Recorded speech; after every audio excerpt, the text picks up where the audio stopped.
The fact finder, सच्चाई से रूबरू।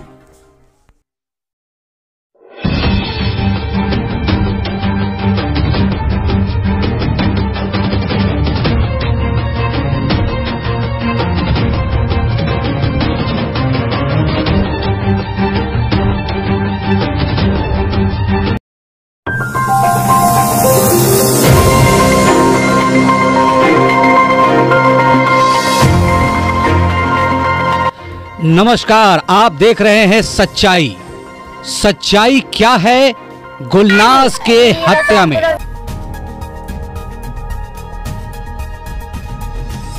और सच्चाई क्या है गुलनाज के चंदा के इस हेर फेर में? आज इसी का खुलासा करेंगे हम अपने इस वीडियो से। पूरे ध्यान से इस पूरी वीडियो को देखिएगा और आपसे रिक्वेस्ट है, अगर आपको सच्चाई जरा सी भी लगे तो इसको शेयर करना मत भूलिएगा, क्योंकि एक शेयर उस गरीब बच्ची और उस गरीब बच्ची के परिवारों को इंसाफ दिलाएगा। इसलिए शेयर करने से न रुकें। क्या का बेटा है? विनय राय का बेटा है। ठीक। मेरा नाम हुआ गुलनाज खातून। मैं ग्राम पंचायत राज रसलपुर हबीब से बोल रही हूँ। हम जा रहे थे तो एक लड़का ने सतीश कुमार पिता विनय राय का लड़का था और हम जा रहे थे कचरा फेंकने के लिए। 6 बजे करीब शाम था और वो मेरे मिट्टी तेल उलझन की आग लगा दिया। इस वीडियो को आपने कई बार सुना होगा, कई बार आपने देखा होगा। अब आगे की कहानी। इस लड़की की सबसे बड़ी हमदर्द बनकर सामने आई किरण यादव, जिसने अपने ही फेसबुक प्रोफाइल से पोस्ट करना शुरू किया। ट्विटर पर, फेसबुक पर और न जाने कई जगहों पर इसने इस लड़की के इंसाफ के लिए आवाज उठाई।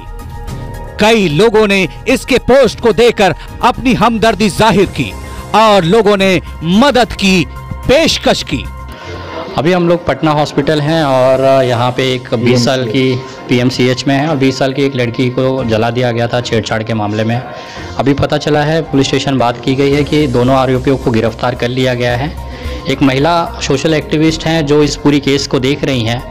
मैंने कोशिश की कि इस मरीज को यहाँ से एयर एम्बुलेंस के माध्यम से मुंबई ले जाया जाए और वहाँ पे कोकिला बहन या जैसे कुछ ऐसे बड़े अस्पताल जहाँ पे बर्निंग की फैसिलिटीज़ हैं वो वहाँ पे ले जाके उसका इलाज किया जा सके। तो उसमें कहीं ना कहीं उन सोशल एक्टिविस्ट और उनके परिवार की सहमति नहीं है। मैं मुंबई से आया था, मैं कोशिश यही थी कि इस बच्ची को ज़िंदा रखना ज़रूरी है, क्योंकि इसके हाथ के जो पल्स हैं, मतलब अंदर का जो मेवाद है वो बाहर आना शुरू हो चुका है। लगभग 10 से 12 दिन की ये घटना है और एक डर मुझे सता रहा है कि कहीं ना कहीं इस पूरे लड़ाई जो यहाँ पे पटना के सरकारी अस्पताल में खेला जा रहा है उसमें कहीं ना कहीं इस लड़की की मृत्यु हो सकती है, ऐसी मुझे आशंका लग रही है। तो मैं इस वीडियो के माध्यम से आप तमाम लोगों से कहना चाहता हूं कि जो लोग भी इनके गार्जियन बन के यहाँ पे इस बच्ची का इलाज कराने के लिए कोशिश कर रहे हैं या अपनी एक तरह से राजनीति कर रहे हैं, अगर इस बच्ची को आपकी वजह से, इलाज के अभाव की वजह से अगर इस बच्ची की मौत होती है या इसकी सांसें रुक जाती हैं, तो मैं वापस बिहार आऊँगा और उन तमाम लोगों के ऊपर हत्या के मामले में उसके ऊपर मैं एफआईआर करने की कोशिश करूंगा। क्योंकि आप लोगों की केवल राजनीति और स्टंटबाजी की वजह से एक 20 साल की नौजवान लड़की जिसके सामने पूरा जीवन पड़ा हुआ है वो ख़त्म हो जाएगा एक झटके में। इस समय इस बच्ची को इलाज की ज़रूरत है, लेकिन परिवार को दबाव दिया जा रहा है कि इसे कहीं इलाज के लिए न ले जाया जाए और कहीं ना कहीं ऐसा लग रहा है कि आरोपियों को बचाने के लिए ये सारी साजिश की जा रही है। तो मैं निवेदन करूँगा, आगे जो भी अपडेट होगा मैं बताते रहूँगा और आप देखिए कि किस तरह से इस मामले में आगे ले जाया जा रहा है। धन्यवाद। किरण यादव के दिमाग में कुछ और ही चल रहा था।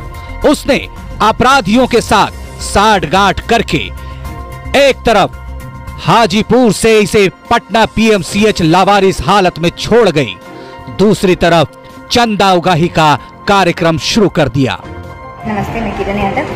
आज मैं पटना पीएमसीएच आई हूँ वो बेटी से मिलने के लिए, जो बेटी को कुछ लोगों ने छेड़खानी का जब विरोध किया था तो बेटी को जला दिया था। आज मैं उनसे मिलने आई हूँ। ये देखिए सो रही हैं और उनकी माताजी हमारे साथ में ही हैं। देखिए हमारा नंबर है 9966966893। इस पर आप पेटीएम कर सकते हैं, गूगल पे कर सकते हैं। फिर धीरे धीरे अपराधियों को बचाने का पूरा षड्यंत्र करने लगी। जब लोग इसके पोस्ट को देखकर इस लड़की की मदद करने के लिए पीएमसीएच पहुंचने लगे तो लोगों में और खासकर उनके परिवारों को फोन करके ये बताने लगी कि किसी से मदद लेने की कोई जरूरत नहीं है। यहां तक कि बहुत सारे लोग दिल्ली, मुंबई से चलकर यहां पहुंचे और इस लड़की को मदद करने की पेशकश की। इसे एयरलिफ्ट करके मुंबई ले जाना चाहते थे, बेंगलोर में इलाज कराना चाहते थे, लेकिन इस लड़की यानी किरण यादव के दिमाग में कुछ और ही चल रहा था, इसलिए उसने सबों को मना कर दिया और धीरे धीरे चंदे के लिए ये पोस्ट करने लगी। पहले इसने लड़की की मां का अकाउंट नंबर वायरल करवाया, फिर अचानक से 10 तारीख से ये लगातार अपने पोस्ट के जरिए बयान बदलना शुरू कर दिया लोगों को, और सारे पोस्ट में ये लगातार यही कहने लगी कि अब मदद की कोई जरूरत नहीं है, काफी मदद हो गई है। कई पोस्ट में ये भी कह रही है कि मदद काफी पैसे आ गए हैं, तो फिर काफी पैसे से इसका इलाज होना चाहिए था। सवाल फिर खड़े होते हैं कि आखिर इसे इतनी मदद मिल रही थी तो फिर इसका इलाज पीएमसीएच में क्यों हो रहा था। तो मैंने उसको मदद किया और आप लोगों ने बढ़ चढ़ के उसको मदद किया है, इसके लिए मैं आप लोगों को बहुत बहुत धन्यवाद करती हूँ कि आप लोगों ने हमें फुल सपोर्ट किया। और जैसा कि उनके माताजी ने कहा था कि हमारे अकाउंट में पैसा नहीं आ रहा है, तो मैंने अपना अकाउंट डाला, तो उसमें भी आप लोगों ने फुल सपोर्ट किया है। और जो भी आप लोगों ने पैसा डाला है मैं उनके माताजी तक पहुँचा दूँगी, क्योंकि आपने बेटी का सपोर्ट किया, एक बेटी बचाओ में, तो उस बेटी की तो जान बच चुकी है और आगे की काम तो पुलिस की है, पुलिस करेगी, ठीक है। अब दूसरी बेटी की बारी है। जी हाँ, आपने पूरी तरह बातों को सुना होगा और समझा होगा कि किस प्रकार से लावारिस हाल में पीएमसीएच में वो लड़की तड़पती रही 14 तारीख तक, यानी जिस दिन उसकी मृत्यु हुई है। उस दिन तक उसकी मां का कहना है कि उसे केवल और केवल हाजीपुर से लेके अब तक केवल 10,000 रुपए दिए, यानी जो जली हुई लड़की है उसके इलाज में पैसे खर्च होने चाहिए थे, लेकिन उसको अभी तक नहीं मिल पाया था। आप इसका अंदाजा लगा सकते हैं कि किस प्रकार से उन्होंने चंदा किया, मदद किया, नाम कमाया, लेकिन मदद के नाम पर उस लड़की को जो पैसे मिलने चाहिए थे वो किरण यादव के पास ही थे। वो बस देने का बात कर रही थी कि मैं दे दूंगी। आखिर ये क्या माजरा था। फिर उसी रात यानी 14 तारीख की रात में उस लड़की की मौत हो जाती है। जो लोगों ने पैसा दिया आपके बच्ची के मदद के लिए, तो वो अकाउंट नंबर आपने दिया था, वो अकाउंट नंबर सही था? हाँ सही था। वो आपके नाम से अकाउंट नंबर था? हाँ, मेरे नाम से। सैमुना खातून के नाम से? अच्छा, तो ये बताइए कि जब आपके बैंक में जब पैसा आता था तो आपको मैसेज आता था? नहीं। तो वो स्लिप का कुछ फोटोग्राफ है आपके पास? मेरे पास स्लिप ही नहीं देता था ना, उसी के पास जाता था, उसी के व्हाट्सएप पर। तो बोले कि कितना पैसा, बहुत पैसा आ गया है, 1 लाख से 2 लाख के करीब आ गया। हाँ, और आपको कितना मिला? हमको वहाँ से एडमिट कराई है, 10,000 के लगभग खर्च किए हैं, 10,000 से मदद की है। और अभी तक आपको जो हाथ में वो बोली देने के लिए कुछ पैसा दी? नहीं, अभी नहीं मिला है, कोई पैसा नहीं मिला? अभी नहीं। बोले हैं कि जो आपका आया हुआ है पैसा, हाँ, जो भी 2,000-3,000 रुपया है, तो जब तो आपने सवाल नहीं किया कि 2 लाख रुपया आया हुआ तो 2,000-3,000 बोल रही हैं? तो बोले कि जो भेजेगा वही न देंगे। मामला सीधे सीधे षड्यंत्र का लगता है। किस प्रकार किरण यादव ने लोगों से चंदा तो वसूला, लोगों से चंदा तो लिया, लेकिन लड़की के गार्जियन तक नहीं पहुंचाया। आखिर वजह क्या थी? यही वजह थी कि लड़की को बेहतर इलाज न मिल सके। पैसे ज्यादा होंगे तो लड़की को बचाया जा सकता है। ऐसा तो नहीं कि लड़की की जुबान को बंद करने के लिए ये कोई साजिश रच रही थी, लेकिन लड़की का बयान पहले ही दर्ज हो चुका था, वीडियो वायरल हो चुका था। नमस्ते, मैं किरण यादव बोल रही हूँ। आज मैं, आप जानते हैं कि वो बेटी की आज रात में डेथ हो गई थी, तो मैं आई थी पीएमसीएच और उसका कुछ पैसा जो हमने चंदा किया था वो मैं लेकर के आई थी यहाँ पर। तो यहाँ पे 10 से 15 गुंडे पहले से ही बैठे हुए हैं, दलाल किस्म के। तो मैं गई तो उनसे मेरी बहुत ज़्यादा लड़ाई झगड़ा हो गई थी और उन लोगों ने मेरे हस्बैंड का लिंचिंग करने की कोशिश किया है वहाँ पे। देख लीजिए कि किस तरीके का खेल हो रहा है। मैंने एक बेटी को जान बचाई और मेरे ही जान लेने की कोशिश की जा रही है वहाँ पे। हो सकता है तो आगे हिंदू मुसलमान करने की भी कोशिश की जाएगी वहाँ पे। नीतीश कुमार सावधान हो जाइए आप।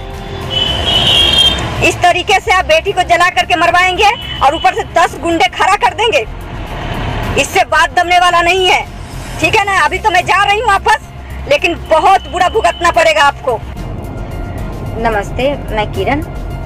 अभी मैं थोड़ा देर पहले लाइव आई थी। आज मैं आप लोगों को पूरी जानकारी देने जा रही हूँ। दरअसल ये जो लड़की का जो जलाने का घटना है उसकी सच्चाई मुझे पता चल गई थी, इसलिए मैं चाहती थी कि ये मामला आगे न बढ़े, ठीक है। तो सिर्फ बेटी को बचाने के लिए मैं आप लोगों से चंदा कर रही थी। चंदा में भी खेल हो रहा था। जब मैं अपना चंदा जब मैंने आंटी जी का जब डाला था अकाउंट नंबर, तो आंटी जी को सिखा करके बुलवाया गया कि आपके अकाउंट में पैसा नहीं आ रहा है, ऐसा बोल करके किरण को बता दीजिए। तो आंटी मेरे घर आकर के मुझे बता गई। तो मैंने अपना अकाउंट जब जारी किया तो मुझे बदनाम करने के लिए उन लोगों ने अलग से अकाउंट अपना जारी किया। प्रूफ है आप लोगों के सामने, आप देख सकते हैं जाके कमेंट में। और उससे भी नहीं हुआ तो मुझे 2 से 3 दिन से बहुत मेरे साथ फोन पे कुछ लोग लड़ाई कर रहे थे, मेरे साथ गाली गलौज कर रहे थे। और मैं इसीलिए अपना अकाउंट नंबर डिलीट कर दी थी। मेरे पास कुछ पैसा बचा हुआ था, वो मैं लेकर के आज आई थी। जैसे मुझे पता चला कि लड़की नहीं बची है इसलिए। और ये मामला कुछ भी नहीं है। देखिए ये लड़का लड़की दोनों प्रेम करते थे और लड़की का शादी होने वाला है। आप लोग देख रहे होंगे, वो बयान में दे रही है अपना। तो मुझे पता चला है कि इसी के चक्कर में लड़की ने खुद को जलाया है। तो इसीलिए मैं थोड़ा बचा रही थी कि देखिए हिंदू मुसलमान नहीं होना चाहिए, दंगा नहीं होना चाहिए यहाँ पर। ये मामला को दबाया जाए, बेटी वाला बात है, शिकायत हो सकती है। और उसकी छोटी बहन भी है, उसकी भी शादी अभी बची थी। मैंने कुछ सामाजिक सोचा था बस, इसलिए मैं आप लोगों के सामने सच नहीं बता रही थी, लेकिन मजबूरन मुझे आज सच आप लोगों के सामने रखना पड़ रहा है। क्योंकि जब मैं यहाँ आई तो उस दिन से कोई नहीं आ रहा था। मैं ही पूरा सिविल हॉस्पिटल का भी खर्च उठाई हूँ और अभी भी डॉक्टर को 80,000 रुपये देने बाकी है। और पटना PMCH मैं ही लेकर के आई हूँ, मैं ही लाइव आकर के सबको बताई हूँ, मैं ही चंदा कराने भी लगी थी। लेकिन बीच में ये 10 दलाल बैठे हुए हैं। अब ये किस पार्टी से हैं मैं नहीं जान रही हूँ, लेकिन यहाँ पे बैठे हैं। मुझे बुलाया गया था यहाँ पर, मैं आई थी यहाँ। तो अभी वो लोग मेरे साथ बहुत ज़्यादा लड़ाई किए हैं। मैंने तो उनका वीडियो कोई भी लोड नहीं किया, लेकिन वो लोग मेरे वीडियो बना रहे थे। बहुत लड़ाई हुई है मेरे साथ में। और मेरे पति का भी लिंचिंग करने की कोशिश की है, हाथ पकड़ा गया है मेरे पति को। और अभी भी वो सारे 10 से 15 गुंडे उनके फैमिली वाले को घेर करके, उस लड़की को घेर करके वहाँ पर बैठे हुए हैं। वो झोला छाप है जो अपनी राजनीतिक छवि को चमकाना चाहते हैं। जिस तरीके से नीतीश कुमार अपने कुर्सी पर मुख्यमंत्री को बैठा रहना चाहते हैं और कुछ भी कर गुजरते हैं, उसी टाइप के 10-15 गुंडे हैं जो अपने कुर्सी पर बैठने के लिए कुछ भी कर गुजरेंगे। ये हिंदू मुसलमान का रूप भी दे सकते हैं। तो इसलिए मैं आप लोगों के सामने पूरा बात रख रही हूँ, ठीक है ना। आप लोग कुछ भी करिएगा, कुछ भी कदम उठाइए, सोच समझ करके उठाइए। एक लड़की को बचाने के लिए मैंने पूरी कोशिश की, यहाँ तक कि मैंने आप लोगों से सच भी छुपा करके रखी कि बेटी की जान कैसे भी बच जाए। और आज यही गुंडे मुझे मारने की कोशिश किए हैं। मुझे तो बस वो था कि वहाँ पे उनके लड़की के चाचा उचा थे, वो बोले कि किरण मैं सब जानता हूँ कि आपने मदद किया इसका, आप यहाँ से निकल जाइए और हम लोग आते हैं पीछे से लाश लेकर के, आप चलिए। तो इसलिए मैं आपस जा रही हूँ।